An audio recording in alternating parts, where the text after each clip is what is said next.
Rheumatoid arthritis এই টার্মটার সাথে বোধহয় আপনারা অনেকেই পরিচিত, আবার অনেকেই হয়তো পরিচিত নন। যারা পরিচিত তারা তো এই রোগটাকে নিয়ে দীর্ঘদিন ধরে ভুক্তভোগী, আর যারা পরিচিত নন তাদের জন্য আমি দুটো কথা বলি।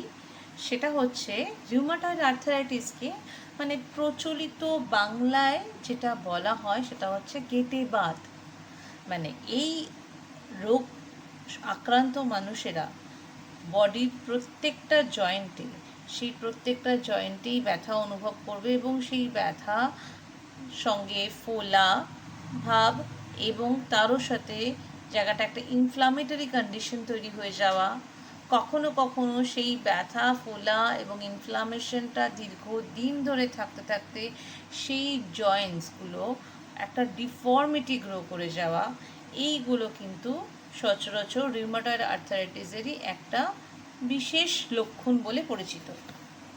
এখন এখানে দেখা যায় রিউমাটয়েড আর্থ্রাইটিসে আক্রান্ত মানুষজনের অনেকে জানেনও না বা অনেকে শুরুতে বুঝতেও পারেন না যে তারা রিউমাটয়েড আর্থ্রাইটিসে আক্রান্ত। এখন সেই ক্ষেত্রে দাঁড়িয়ে আমরা সাজেস্ট করে থাকি নিশ্চয়ই এর জন্য একটা ব্লাড টেস্ট হয় প্রপার, সেই ব্লাড টেস্ট করিয়ে আপনারা আপনাদের এই রোগে আক্রান্ত কিনা সেটার সম্বন্ধে সচেতন হন এবং তারপরে এটার জন্য যথোপযুক্তভাবে রিউমাটোলজিস্ট একজন ডক্টরের কাছে গিয়ে আপনারা এই রোগের সম্পূর্ণ চিকিৎসা করতে পারেন। এছাড়া আপনারা ফিজিওথেরাপিউটিক ম্যানেজমেন্টও আপনার এই রিউমাটয়েড আর্থ্রাইটিসের ক্ষেত্রে অনেকটা হেল্পফুল।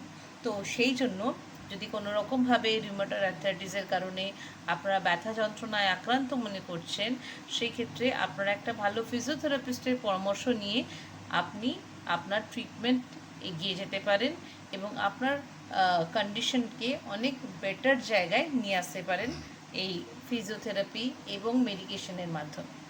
তো আপনারা নিশ্চয়ই সচেতন হবেন রিউমাটয়েড আর্থ্রাইটিসের ব্যাপারে এবং ফিজিওথেরাপিউটিক ম্যানেজমেন্ট অর্থাৎ কিছু এক্সারসাইজেস থাকে সেগুলোকে রেগুলার করে আপনারা এই রোগের থেকে উপকার পান, এটুকুই আশা করি।